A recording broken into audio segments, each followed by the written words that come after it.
Hello students, myself Monica Sharma from Image English School.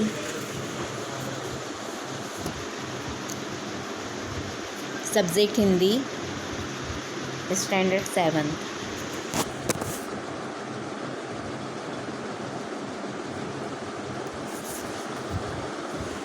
Second semester, chapter number 5, Dharti Ki Shaan. This chapter is explained and some exercises also completed.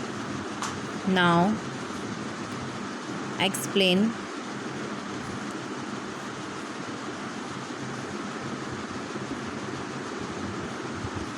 Matching.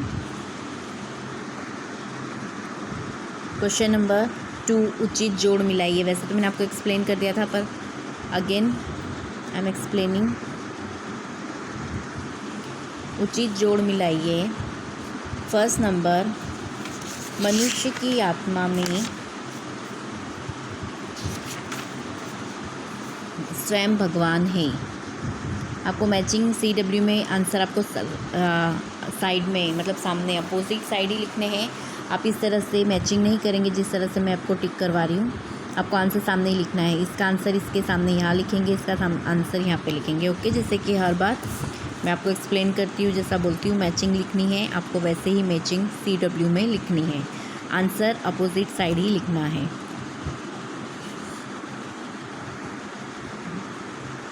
मनुष्य की आत्मा में स्वयं भगवान है. First का answer आप third number में लिखेंगे. सेकंड है, मनुष्य के नयनों में ज्वाल है. Fifth number. थर्ड नंबर, मनुष्य की भ्रुकुटी में तांडव का ताल है. थर्ड नंबर में. Six number. फोर्थ नंबर, मनुष्य की वाणी में युग का आह्वान है और मनुष्य की छाती में महाकाल है. ओके, इस तरह से आप लिखेंगे आंसर.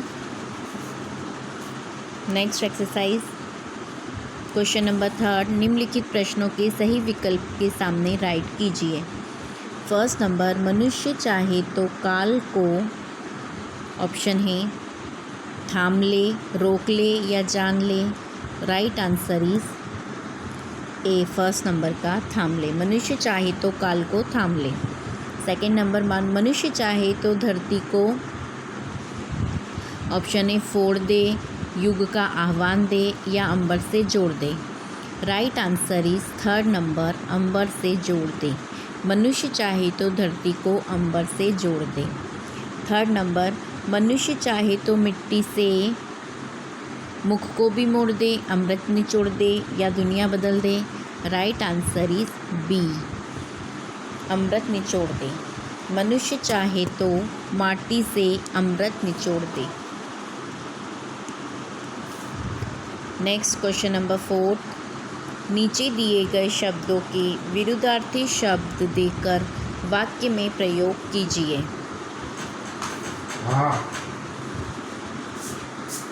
जैसे कि धरती, धरती का आकाश.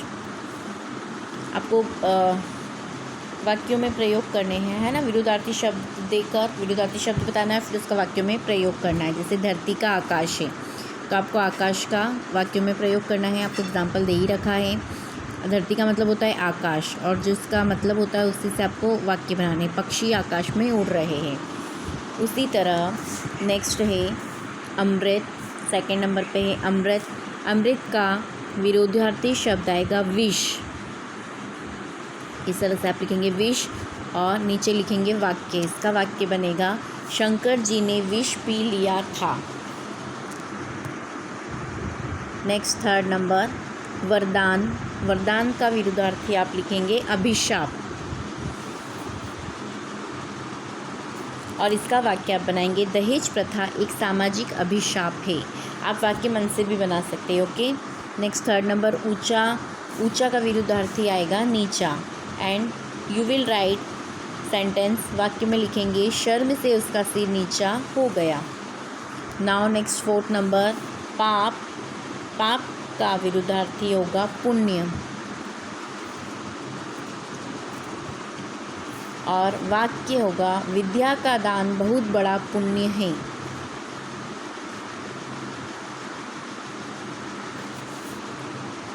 नेक्स्ट है 5th नंबर जीवन। जीवन का विरुद्धार्थी होगा मृत्यु। और वाक्य में लिखेंगे वीर पुरुष मृत्यु से नहीं डरते।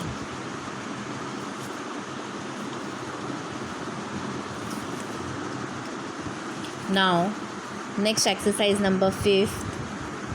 नीचे दिए गए शब्दों को शब्दकोश के क्रम में रखकर उनका अर्थ शब्दकोश में से जानिए और लिखिए।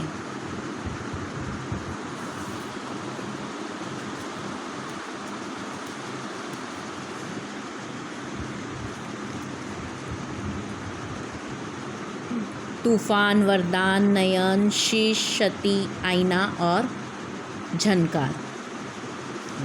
अब इसको पहले शब्दकोश में लिखेंगे और फिर उनका अर्थ लिखेंगे। शब्दकोश में पहले आएगा आईना, फिर आएगा क्षति, फिर झनकार, फिर तूफान, फिर नयन, फिर वरदान और नेक्स्ट एंड लास्ट शीश, है ना। मैं आप एक्सप्लेन कर रही हूँ वन बाय वन। फर्स्ट में लिखेंगे आईना। आईना का मतलब है दर्पण। शीशा होता है ना, आईना मतलब दर्पण, शीशा भी बोलते हैं। फिर सेकंड नंबर पे लिखेंगे क्षति। क्षति मीन्स हानि, नुकसान। थर्ड नंबर झनकार। झनकार मीन्स पायल, कॉमा वीणा, कॉमा सितार आदि की ध्वनि। नेक्स्ट फोर्थ नंबर पे लिखेंगे तूफान। तूफान का अर्थ है आंधी, कॉमा हवा पानी का भीषण उत्पात, है ना। आंधी किसको कहते हैं? जो हवा और पानी मिलकर जो भीषण उत्पात मचाते हैं, है ना, उसको आंधी कहते हैं। तूफान मतलब आंधी या हवा पानी का भीषण उत्पात। नेक्स्ट है 5th नंबर पे नयन। नयन मतलब नेत्र, आँख, चक्षु, लोचन, ये सब इनके अर्थ है। ये इसको समानार्थी में भी हम यूज़ कर सकते हैं। नेक्स्ट है 6 नंबर पे आप लिखेंगे वरदान।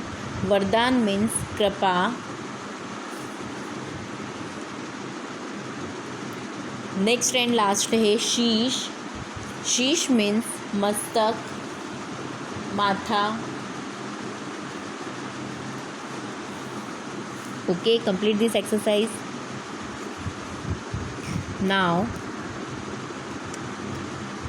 योग्यता विस्तार। आपको ये सारी एक्सरसाइज CW में कंप्लीट करनी है, ओके। और योग्यता विस्तार में आपको एक्सप्लेन कर रही हूँ, ओनली एक्सप्लेन कर रही हूँ। निम्नलिखित कविता का गान करवाइए। ये कविता है, मैं रीडिंग कर रही हूँ। नदियाँ न पिए कभी अपना जल, वृक्ष न खाए कभी अपना फल, अपने तन से मन से धन से देश को दे दे दान रे, वो सच्चा इंसान रे, है ना। इसका क्या मतलब हुआ? नदियाँ कभी भी अपना पानी नहीं पीती है ना। जो फर्स्ट लाइन में है, नदियाँ न पिए कभी अपना जल, नदियाँ कभी भी अपना जल नहीं पीती है। वृक्ष न खाए कभी अपना फल, वृक्ष कभी भी अपना फल नहीं खाते हैं। फिर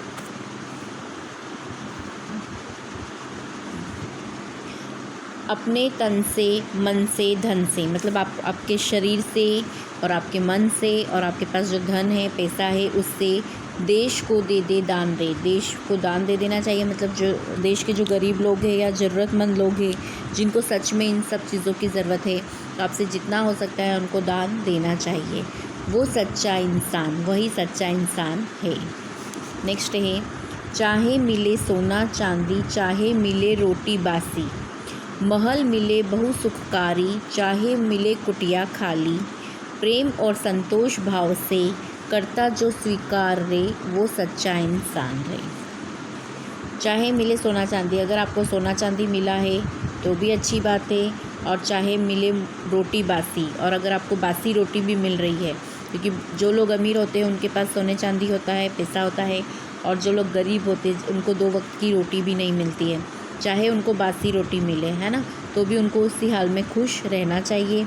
महल मिले बहु सुखकारी, अगर किसी को महल मिला है और चाहे मिले कुटिया खाली, और चाहे किसी को खाली सिर्फ कुटिया ही मिली हो, है ना, तो प्रेम और संतोष भाव से करता जो स्वीकार रहे। जिसके नसीब में जो है उसको मिला है, और अगर उसने प्रेम से वह स्वीकार कर लिया और उसको उन्हीं सब चीज़ों में संतोष है, तो वो ही सच्चा इंसान है, वो सच्चा इंसान रे। थर्ड नंबर, चाहे करे निंदा कोई, चाहे कोई गुणगान करे, फूलों से सत्कार करे, कांटों की चिंता न करे, मान और अपमान दोनों जिसके लिए समान रे, वो सच्चा इंसान रे।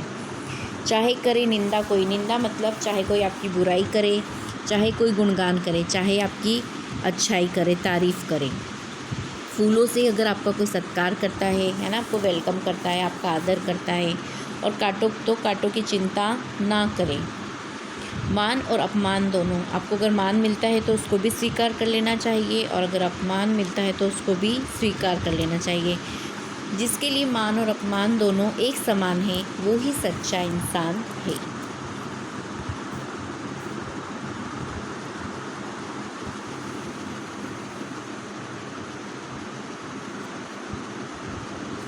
नेक्स्ट एक्सरसाइज, तेरी नभ से भी ऊंची उड़ान है के संदर्भ में निम्नलिखित पंक्तियाँ पढ़कर सोचिए।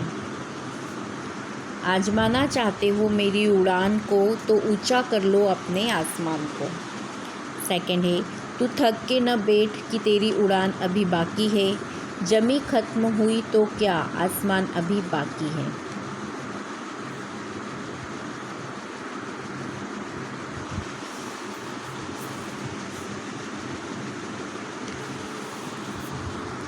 फर्स्ट है पंक्तियाँ, आजमाना चाहते हो मेरी उड़ान को, तो ऊंचा कर लो अपने आसमान को।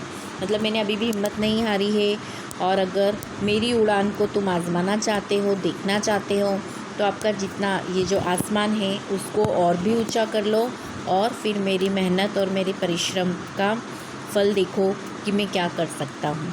ओके, नेक्स्ट है, तू थक के न बैठ कि तेरी उड़ान अभी बाकी है, जमी खत्म हुई तो क्या आसमान अभी बाकी है।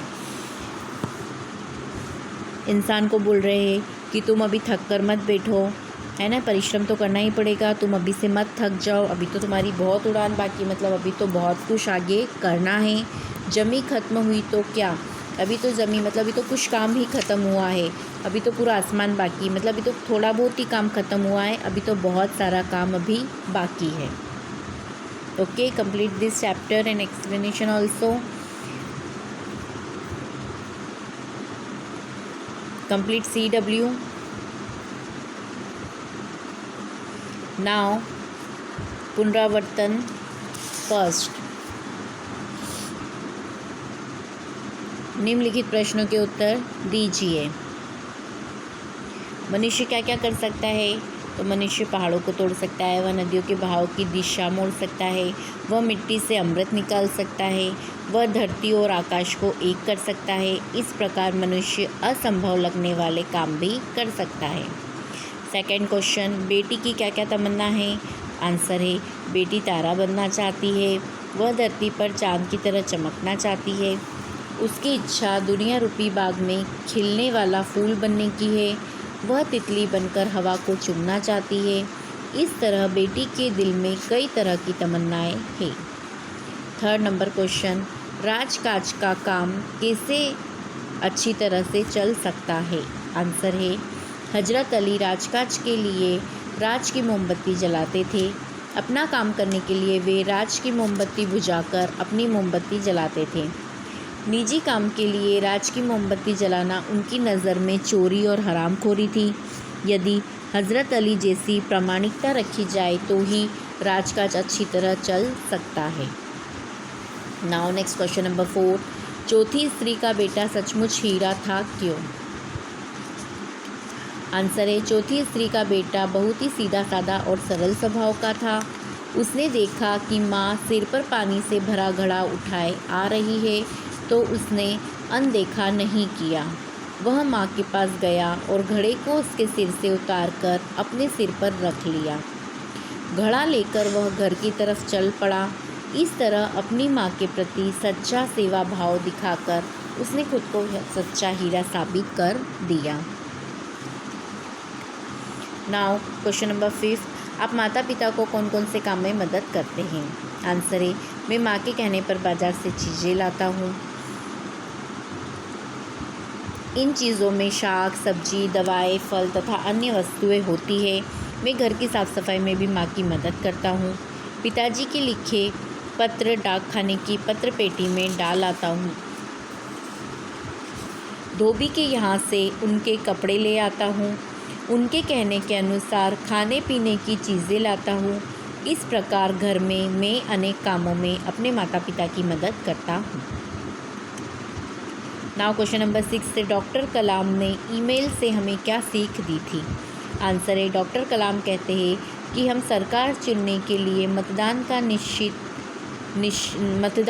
कर निश्चिंत न हो जाए। हम ऐसा ना सोचें कि अब हमारी सारी जिम्मेदारियां चुनी हुई सरकार उठाएगी। हमारे सारे काम सरकार करेगी और हमें कागज़ भी कूड़ेदान में डालने की तकलीफ़ नहीं उठानी है। सामाजिक समस्याओं के बारे में भी हमें अपना स्वार्थ नहीं देखना है। बाहर से दहेज का विरोध कर चुपके से दहेज ले लेना बहुत ही गलत बात है। इस प्रकार ईमेल से डॉक्टर कलाम ने हमें एक सच्चे नागरिक के रूप में अपनी जिम्मेदारियां निभाने की सीख दी है।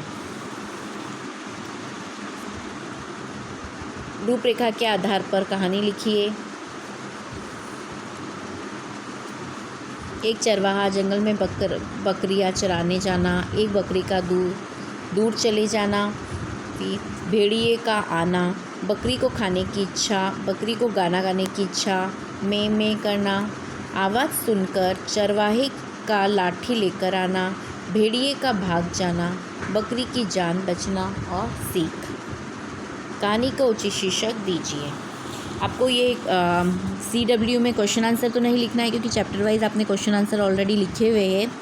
ये कहानी अगर आपने नहीं लिखी है टेक्स्ट बुक में, अगर कंप्लीट ये वाली कहानी आ गई है, अगर कंप्लीट की हुई है तो इट्स ओके, अदरवाइज़ ये कहानी आप लिख लेना पुनरावर्तन में। प्रजासत्ताक के बारे में जानकारी देता हुआ पत्र लिखना है। प्रजासत्ताक का पत्र आपको चैप्टर में आया है, अगर करवाया है मोनिका मैम ने तो इट्स ओके, अदरवाइज़ इसकी पिक भी मैं आपको सेंड कर दूँगी। नेक्स्ट क्वेश्चन नंबर 4,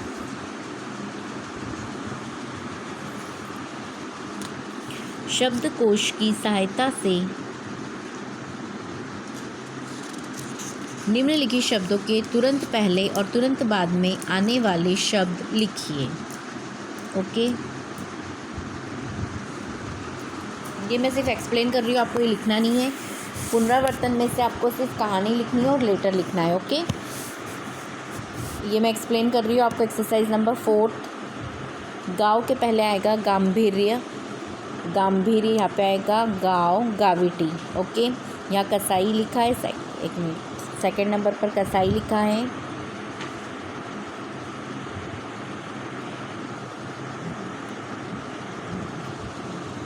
यहाँ पर आगे लिखेंगे कसा, यहाँ पर कसा कस, ये आप टेक्स्ट बुक में लिख सकते हैं वाली एक्सरसाइज।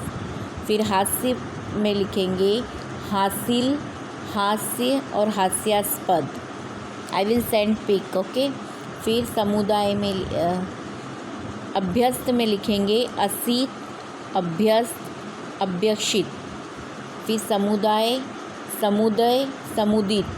ओके, नेक्स्ट, निम्नलिखित शब्दों को संज्ञा, सर्वनाम और विशेषण में वर्गीकृत कीजिए। हाँ, ये आप टेक्स्ट बुक में ये एक्सरसाइज लिख लेंगे कि इसमें से संज्ञा कौन कौन सी है, सर्वनाम कौन कौन से और विशेषण कौन कौन से हैं। चलिए लेट्स स्टार्ट। संज्ञा कोई नाम, जगह के या स्थान के जो नाम होते हैं उनको क्या कहते हैं? संज्ञा। इसमें से संज्ञा है नर्मदा, भय, सेना, अग्नि, मनुष्यता। ओके, फिर सर्वनाम में लिखेंगे क्या, जिसको, हम, यह। और विशेषण में लिखेंगे थोड़ा, ज़्यादा, सुंदर, सातवां, कई, तीनों और मोटा। ओके, ये विशेषण में आएंगे। नेक्स्ट है 6 नंबर एक्सरसाइज। निम्नलिखित काव्य पंक्तियों का भावार्थ लिखिए। फर्स्ट है धरती सा धीर तू है, अग्नि सा वीर, तू जो चाहे तो काल को भी थाम ले। इसका भावार्थ है, हे मनुष्य, तुझ में धरती जैसा धीरज है, तुझ में अग्नि जैसी शक्ति है, तू चाहे तो काल को भी रोक सकता है। फिर सेकंड है, निज को तू जान जरा शक्ति पहचान, तेरी वाणी में युग का आह्वान है रे। इसका भावार्थ है, तू अपनी शक्ति को पहचान, तेरी वाणी में युग की ललकार है, तेरी आवाज़ सारे युग की आवाज़ है। ओके, कंप्लीट दिस पुनरावर्तन।